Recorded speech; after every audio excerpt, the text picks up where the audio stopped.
Olá, povo de Deus, tudo bem? Esse aqui é seu canal Atos 1:14, um canal voltado para divulgar questões da nossa fé, coisas da nossa igreja e coisas também do nosso cotidiano, principalmente nessa editoria, onde a gente tem a oportunidade de conversar com o Padre Giovanni, que sempre traz para nós uma palavra de fé, de apoio, de ensinamento, e a oportunidade que você tem também de trazer para ele suas dúvidas, suas sugestões. Manda para a gente via os canais das redes sociais ou esse e-mail que aparece na sua tela. Já fica aí o convite para você participar com a gente. Tudo bem, Padre Giovanni? Bom, Vamos para mais um? Vamos para mais um, mas antes agradecer as pessoas que estão conosco, agradecer a Estalo por proporcionar essa ambientação, essa evangelização através desse canal. Agradecer as pessoas que trabalham com a gente, né, que está sempre se disponibilizando. E agradecer a Deus por nos dar essa oportunidade de estar evangelizando através do canal. Deus seja louvado. Amém, amém. A primeira pergunta de hoje veio com uma pessoa que prefere não se identificar. Escreveu assim: Padre Giovanni Euler, tudo bem? Prefiro não me identificar, mas peço que me aconselhe. Tenho muito medo. Minha vida está tão boa, está tudo tão bem, tão maravilhoso, mas tenho medo de perder minha fé e tudo desandar. O que me falaria sobre isso? Eu responderia para ela o que Jesus responderia: não tenhais medo. Por que a gente tem medo de ser feliz? Né? Quando a gente está passando por alguma provação, a gente renova tanto a fé, busca tanto a fé da gente e consegue alcançar tantas graças. Quando as graças chegam, a gente tem medo de cair na desgraça. E a grande desgraça nasce do medo, porque o medo é o grande inimigo da nossa fé. Qual o nome dela mesmo? Prefiro não se identificar. É melhor não se identificar mesmo. Não tenha medo, não. Agradeça a Deus. Seja grata ou grato a Deus por tudo aquilo que Ele já te concedeu. Não se esqueça de tirar desses benefícios já recebidos de Deus aquilo que nós chamamos de dízimo. Estamos falando aqui de bens materiais, porque isso vai fazer com que seu coração se torne mais próximo de Deus. Não se esqueça de repartir o que você tem com aqueles que precisam. E você vai trabalhando a generosidade no seu coração e eliminando o medo. Porque quanto mais fechados em nós mesmos nós ficamos, mais amedrontados nós também vamos nos tornando. A partilha, a solidariedade, o olhar para o nosso entorno vai fazendo a nossa fé se tornar mais fortalecida. E não tenha fé só nos momentos difíceis da vida, não. Chame Jesus para participar da sua festa. Essa irmã, ela me parou na igreja e ela me falou: eu não estou conseguindo mandar lá a pergunta. Faz para mim. E eu anotei. Só que eu tive a oportunidade de dar um abraço nela. Ela falou: minha irmã, se a sua vida está tão boa, que bom glorificar a Deus. Se prepara, porque problema mais cedo ou mais tarde a gente vai. A minha nunca vai ser tão boa. E você não pode perder a fé por isso, não. O medo não é de Deus, não vai vir de Deus. Quem vai estar pondo medo no seu coração não vem de Deus, é o diabo. Mas a vida da gente é tão sofrida, o nosso povo é tão sofrido, que às vezes quando entra dentro de uma vida, dentro de uma normalidade, fica com medo de perder. Sim. Então vamos louvar a Deus, vamos agradecer. Mas o mais importante é saber, quando vem as dificuldades, não afasta não. Muita gente se afasta de Deus nos momentos bons. Sim. Muitas vezes as pessoas se afastam de Deus num momento difícil. Às vezes é o inverso, às vezes no momento difícil a pessoa busca. O importante é a gente não afastar de Deus, né? Eu costumo dizer que a gente chama Jesus para ficar com a gente no nosso leito de hospital, no nosso momento de separação, no nosso momento de pobreza, na nossa fome. Agora chama Jesus também para sua festa, está no momento de festa, né? Ele é o convidado especial, então não tem que ter medo, não. Segura na mão de Deus e vai. A gente não tem que buscar Deus porque a gente está bem ou porque a gente está mal. A gente tem que buscar Deus porque Ele é Deus. Ele é nosso Deus, todos os momentos. A Gisele Mendes, ela mandou pra gente aqui também, perguntando: qual a sua opinião sobre o carnaval? A minha opinião sobre o carnaval é que a igreja não deveria ter uma festa pagã. É uma festa pagã, mas nós não podemos ser hipócritas. Os cristãos participam, os cristãos católicos, a sua grande maioria, participam. Não é pecado participar, desde como você participa. Seria interessante se não participassem, mas já que as pessoas participam com a consciência de um cristão. Mas eu posso tudo, mas em tudo me convém. Mas eu não posso ser hipócrita como uma pessoa farisaica, dizer que as pessoas não podem participar, não devem participar. Pelo contrário, as pessoas têm talvez a oportunidade de estarem num carnaval e dar um testemunho de fé muito bonito. Muito bonito. Não é nos retirando das coisas do mundo que nós vamos nos salvar.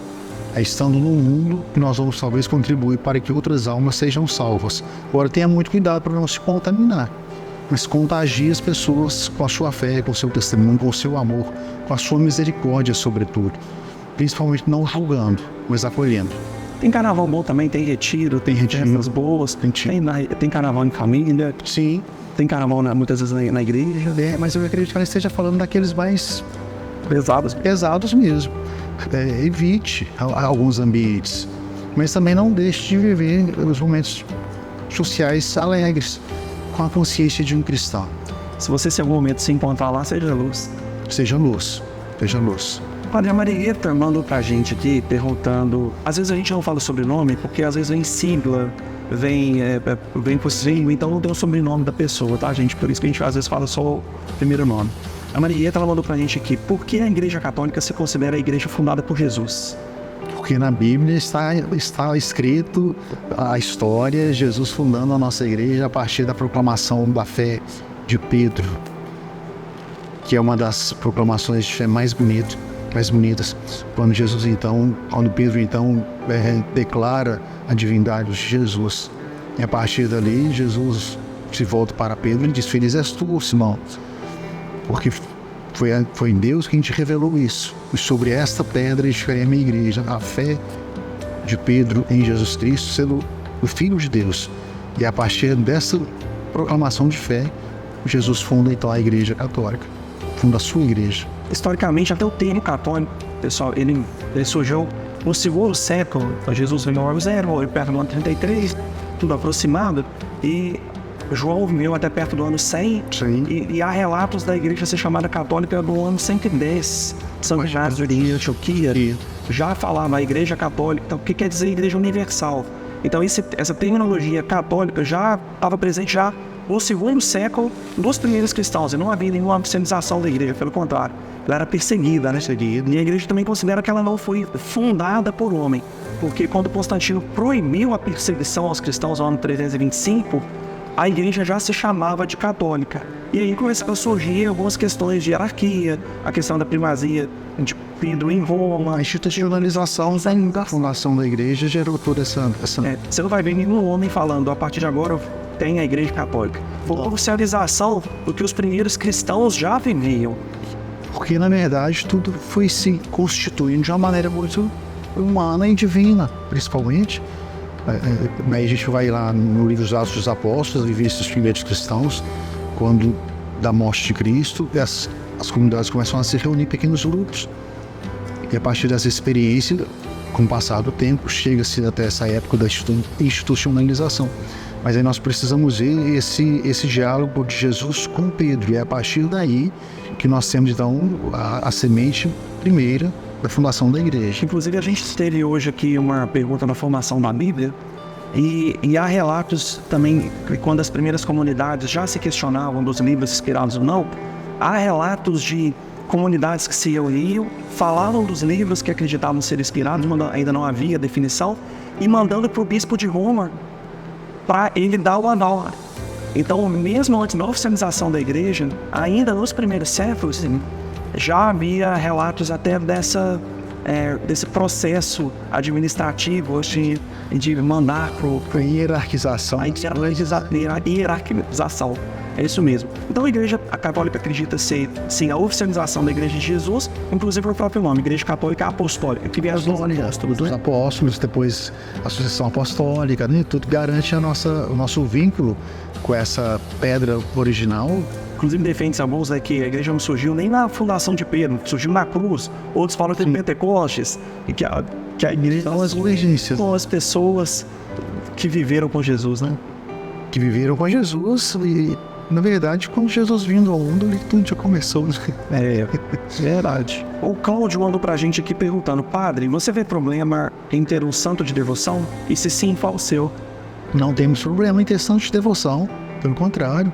São pessoas que servem de exemplo para a nossa vivência de fé, porque compreenderam que Jesus fundou a sua igreja, quando disse: tu és Pedro, e sobre esta pedra edificarei a minha igreja. Isso tem que ser muito explícito para os nossos seguidores: edificarei a minha igreja.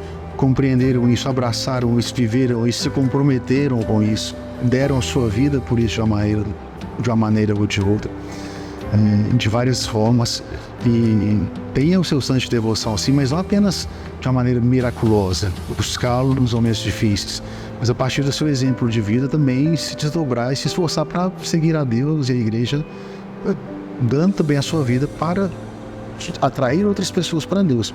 Eu tenho 2 santos de devoção, sempre os tive com 2 referências muito fortes, São Francisco de Assis e São Bento.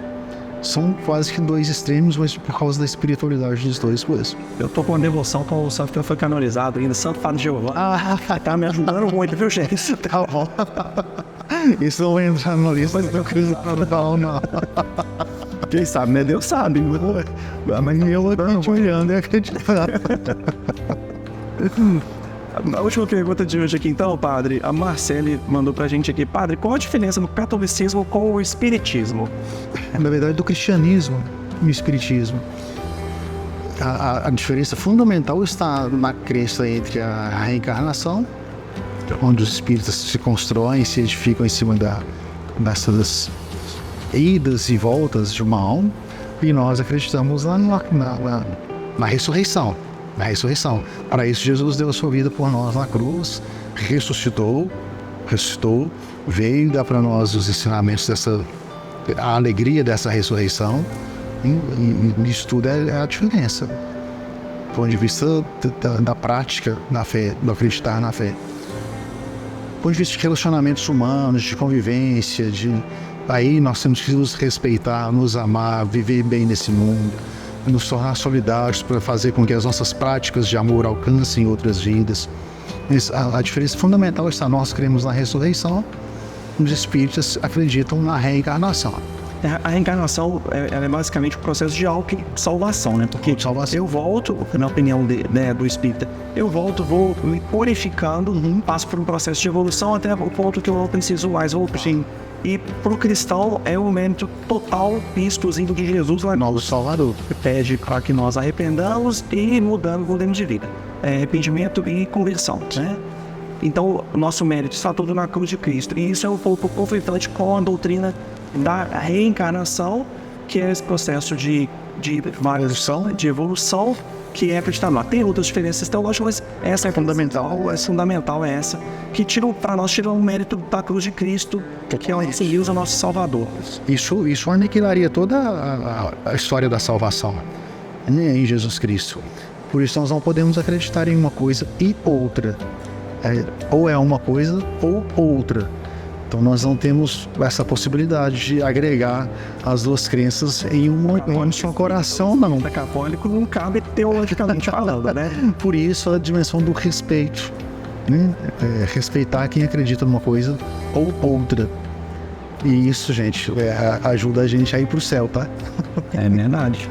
Terminamos mais um então, gente. Mais uma vez, obrigado a todos vocês que participaram, que ficaram até aqui no final do vídeo. Compartilhe aquela pessoa que você acredita que precisa ouvir, nos ajude a evangelizar. E mais uma vez, Padre Giovanni, muito obrigado pela sua participação e carinho de dedicar esse tempo. Obrigado, Leandro. Obrigado a todos. Deus nos abençoe e continuemos firmes aqui no Atos do 14. Até a próxima, pessoal.